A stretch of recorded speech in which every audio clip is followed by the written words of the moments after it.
Fala galera, tudo bem? Professor Thiago Giovanelli, professor de Física. Eu quero resolver agora com você uma questão do tema eletrostática. Em especial, a gente vai trabalhar aqui com uma questão sobre força elétrica. Vamos lá? Considere a seguinte unidade de medida. A intensidade da força elétrica entre duas cargas Q, né? Cada uma delas, Qzinho, tá? Quando separadas por uma distância D, Dzinho, é F.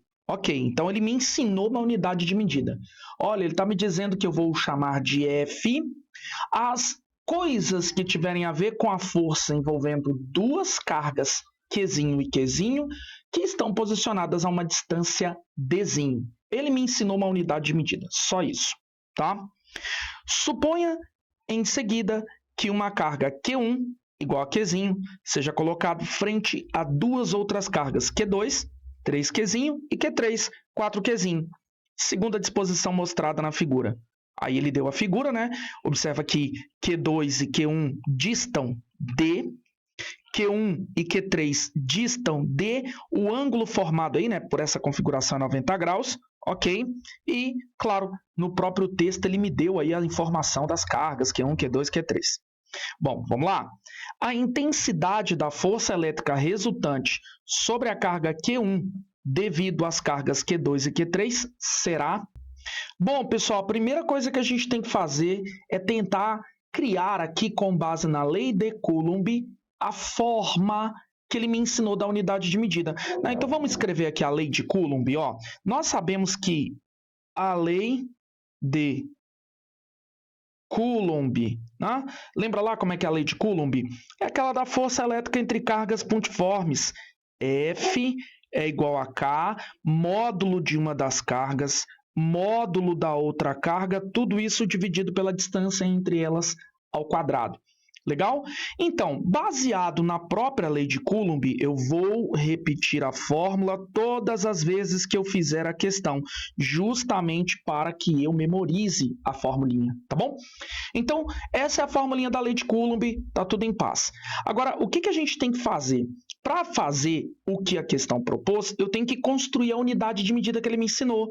A unidade de medida que ele me ensinou não era a tal da F? Professor, mas quem é essa F, de acordo com o ensinamento da questão? É quando eu pego, né, a constante K, tem a ver com a natureza do meio. Então, eu vou repetir essa constante K. Ele me diz que F é quando eu pego duas cargas Qzinho e coloco elas a uma distância D. Então, para nós, a unidade de medida que ele chamou de F vai ser K vezes Q ao quadrado sobre D quadrado. Então, o que nós aprendemos com base no que o próprio enunciado ensinou?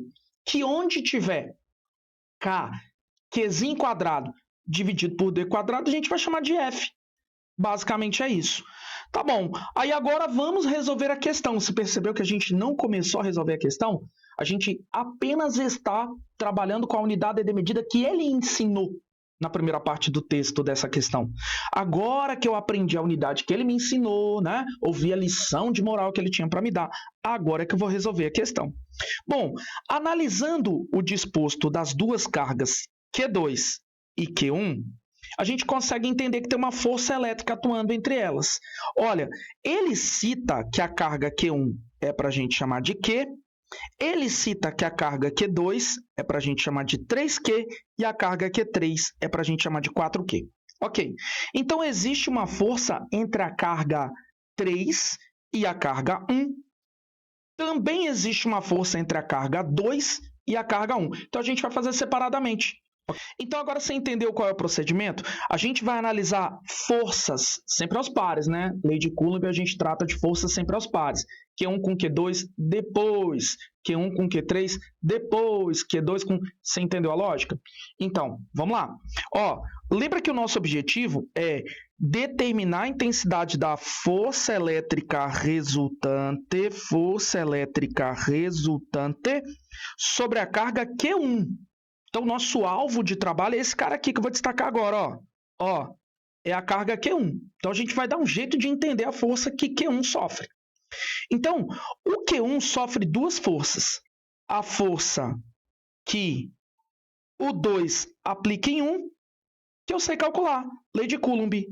K, o valor da carga 1, o valor da carga 2, dividido pela distância entre elas ao quadrado. Certo? E depois eu vou calcular, pela lei de Coulomb, a força que 3 faz em 1, que é K vezes o módulo da carga 3 vezes o módulo da carga 1, tudo dividido por d quadrado. É isso. A gente vai calcular usando a lei de Coulomb. Basicamente é isso. Né? Aqui, só para deixar bem organizado, ó, vou colocar os módulos das cargas. Tá, mas professor, como é que nós vamos fazer essa conta? Vamos aplicar aqui, usando as letrinhas que ele me ensinou. Por exemplo, ó, a F21 vai ser K vezes valor da carga 1. Lembra que ele me ensinou que a carga 1 valia Qzinho? Então, eu vou chamar de Qzinho. Lembra que ele me ensinou que a carga 2 vale 3Qzinho? Então, eu vou chamar de 3Qzinho. Tudo isso dividido pela distância entre as duas cargas. Ele deu no texto que a distância entre Q2 e Q1 vale D. Claro que pela fórmula da lei de Coulomb tem que estar ao quadrado. Então, olha a força que 2 faz em 1. Vai ser 3K Q quadrado sobre D quadrado, certo? Só que você lembra que ele me ensinou, tá até aqui em cima, ó, ele me ensinou que onde tiver K, Q quadrado, D quadrado é para eu chamar de F. Então, nós já entendemos que essa tal da força F21 é 3 vezes, olha quem apareceu aqui, ó, K, Q quadrado, D quadrado, que é para a gente chamar de F. Ele que me ensinou. Onde tiver K, Q quadrado, D quadrado, a gente chama de F. Basicamente foi isso. Então, nós descobrimos o valor da F21. Legal? F21 é isso aí. Agora, vamos calcular o valor da F31? Vamos tá? F31 é igual a K vezes valor da carga Q3. Lembra que o texto me ensinou que Q3 vale 4Q? Ó, 4Q vezes valor da carga Q1. O texto nos ensinou que Q1 vale Q. Então, aqui a gente vai colocar o quê? Tudo isso dividido pela distância entre elas. Nota que a distância entre Q3 e Q1 é D. E pela lei de Coulomb tem que estar ao quadrado. Então, nós vamos ter F31 igual a, olha lá, melhorando, em 4K Q quadrado D quadrado. Nossa, professor, mas eu lembro que onde tiver K, Q quadrado, D quadrado, a gente vai chamar, né, essa estrutura toda aí de F. Perfeito. Por isso que o nosso F31 é igual a 4F. Olha que bacana. Então, até agora a gente descobriu as forças que 2 fazem 1 e que 3 fazem 1. Legal? Então, agora vamos fazer aqui um desenho novamente, ó. Ó. Então, este é o meu alvo. A carga número 1, tá? Essa é a carga 1. Lembra que a carga 2 está em cima e a carga 3 está aqui à direita. Legal? Nós acabamos de descobrir o quê? Que a carga 2 aplica uma força, digamos, de repulsão, supondo que elas tenham o mesmo sinal, né? Se elas tiverem sinais contrários também, a nossa lógica aqui vai dar certo, tá bom? Mas eu estou partindo da ideia de que elas têm o mesmo sinal matemático positivo, por exemplo.